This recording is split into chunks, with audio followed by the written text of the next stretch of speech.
Augustin, dans cette œuvre de libre arbitre, il va répondre à cette question manichéiste. D'où vient le mal?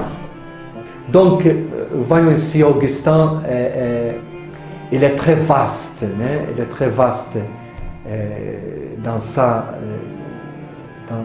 son intelligence. Il a écrit beaucoup d'œuvres. Je viens de mentionner quelques-unes. Il y a tant des autres. Il y a tant des autres. Donc, et après, qu'il a commencé de former des communautés, Augustin, jusqu'à sa mort, il a formé plus de 70 communautés. 70 communautés dans tout l'Est, cette partie l'Est de l'Algérie. C'était à l'an 387, voilà, à l'an 387, qu'Augustin vient ici à Hippone.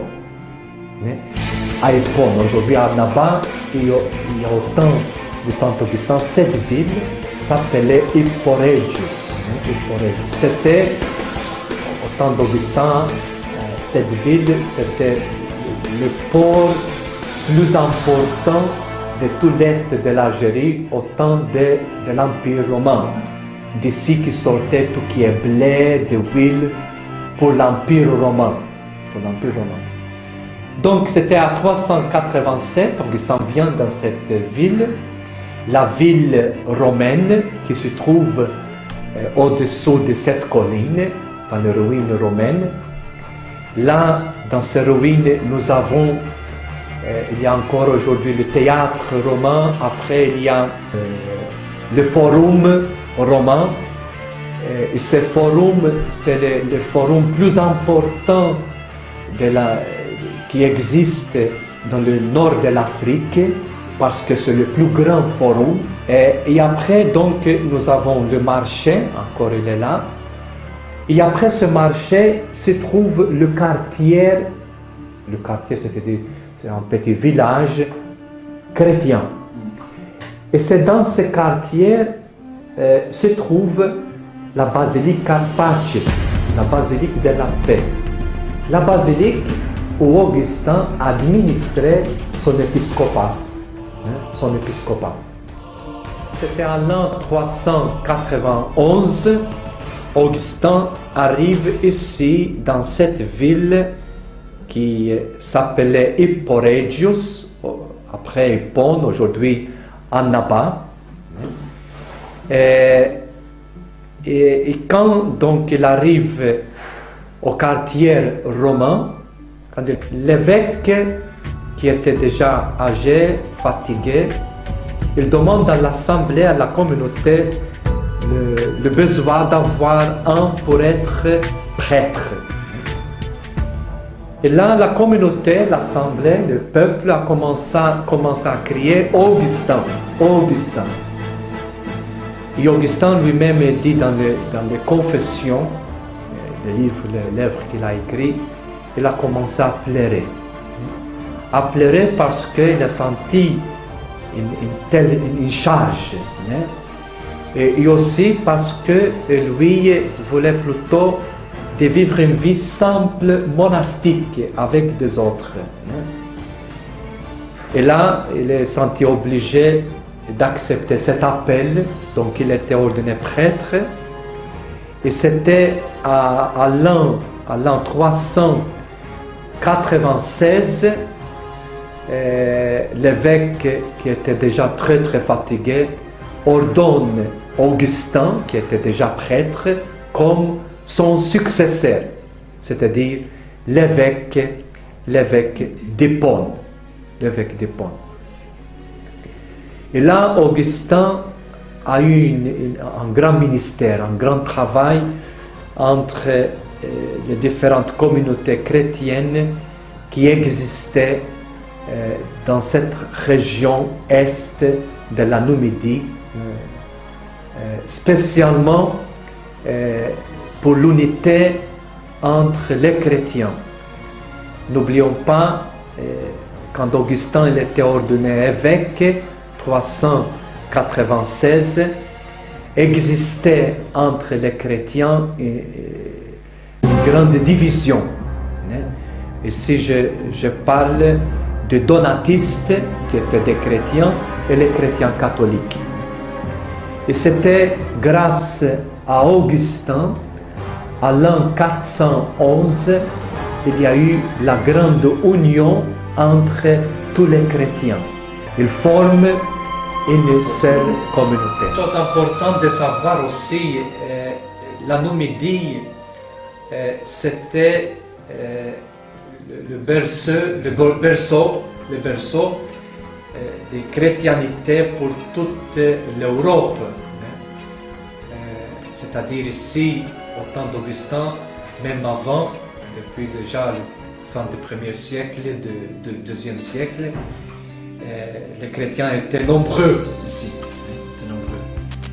Et donc Augustin, il reste dans cette ville d'Hippone comme évêque jusqu'à sa mort. C'est-à-dire, Augustin il est mort à 28 août 430.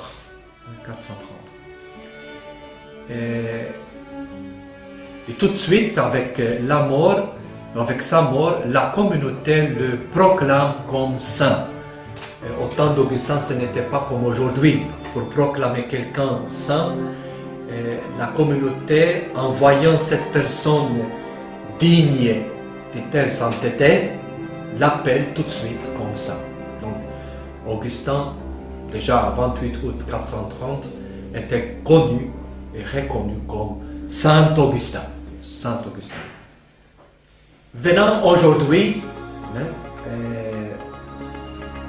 nous avons cette belle construction sur cette colline d'Hippone, pas loin des ruines d'Hippone aussi. Nous avons cette basilique, c'est une église avec ce titre de basilique, dédiée à ce grand homme. Grand homme, pas seulement pour l'église chrétienne catholique, mais aussi c'est un grand homme pour l'Algérie.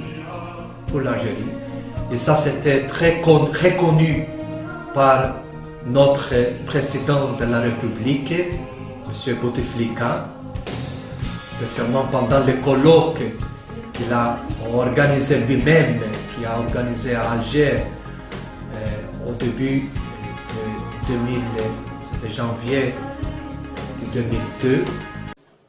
وهو عالم آخر، عالم جزائري ممن اتسم عمق تفكيره بالطابع الإنساني وعمل للبشرية جمعاء وعبر عن طموحات زمنه التي كان ينشدها مجتمع مستضعف. Pour montrer au pays algérien, Augustin, qui nous appartient, et grand homme aussi pour toute l'humanité, par sa philosophie, spécialement par sa spiritualité. Augustin qui nous enseigne à chercher la vérité, et la vérité qui ne se trouve pas loin de moi, qui se trouve au plus profond de l'être humain. Au plus profond de l'être humain. Cette basilique qui a été construite, la première pierre, en 1881, ils ont fini la construction, c'est-à-dire le jour de la consacration de ce lieu reconnu encore aujourd'hui comme un lieu pour le culte, un lieu de prière, un lieu consacré. C'était en 1900, c'est-à-dire ils ont pris 19 ans de construction. plusieurs beautés se trouvent dans cette construction. Il y a premièrement les vitraux. Nous avons 124 vitrailles avec des images sur la vie de Saint Augustin, des saints et des évêques maghrébins de la Numidie, et aussi des tapis mauresques. La beauté de cette basilique se trouve aussi dans sa architecture. Elle a trois différents styles architecturaux. Il y a le style roman, il y a le style byzantin et le style mauresque. Le style roman se trouve, regardons par exemple cette basilique, elle est faite en signe de croix, avec la nef centrale et le chœur et le transept, les deux transepts, droite et gauche, se forment en croix. C'est le style roman. Aussi, le style roman se trouve dans les colonnes avec les chapiteaux. Donc, voilà, le style roman. Après, nous avons le style byzantin, le plafond qui est tout en bois, qui est style byzantin. Il y a des fresques qui est de style byzantin. Et aussi, nous avons le troisième style qui est le style mauresque. Quand vous entrez à l'intérieur de cette basilique, vous voyez plusieurs arcades, les semi-coupoles, les petites coupoles sont des styles mauresques. Même à l'extérieur, qui prédomine beaucoup le style mauresque. On va de loin, on voit tout de suite le style mauresque. Mais à l'intérieur, il y a une harmonie parfaite de ces trois différents styles architecturaux. Et qui sont aussi, pourquoi pas, trois différentes cultures. Romain, byzantin et mauresque. Et ça, je vois pour tous ceux qui passent à visiter cette basilique, une grande leçon pour nous tous aujourd'hui. Comme existe dans ce lieu cette harmonie architecturale, c'est un appel à nous aujourd'hui de vivre aussi dans une harmonie avec toutes nos différences. Est possible encore aujourd'hui de vivre ensemble dans une harmonie parfaite, oui, pourquoi pas parfaite, avec nos différences. Et c'est pour cela, ce lieu, cette basilique, c'est vrai, elle est belle dans sa construction, dans son architecture, mais aussi elle est belle le fait que c'est un lieu de rencontre, entre des chrétiens et musulmans, des rencontres avec tant d'autres religions, des personnes qui viennent du monde entier, des rencontres avec des différentes cultures. Donc, je vois l'importance de cette basilique pour la ville d'Annaba, pour cette ville, comme un lieu pas seulement touristique, pas seulement un lieu pour le culte, pour la prière, mais aussi un lieu pour la rencontre. La rencontre avec l'autre. L'autre tel qu'il est. Avec sa différence. Donc, merci pour cette opportunité. Et en même temps, j'invite à vous tous, toujours marhaba bikum, pour visiter cette belle basilique dédiée à ce grand homme qui est votre compatriote. Voilà. C'est un Algérien. J'espère que avec la force de Dieu, nous continuons de vivre dans l'unité. C'était toujours le désir d'Augustin, de vivre ensemble en cherchant ensemble la vérité, et que de savoir vivre avec l'autre, avec sa différence qui fait la richesse de cette humanité. Pas seulement de l'Algérie, pas seulement ici en Naba, mais au monde entier.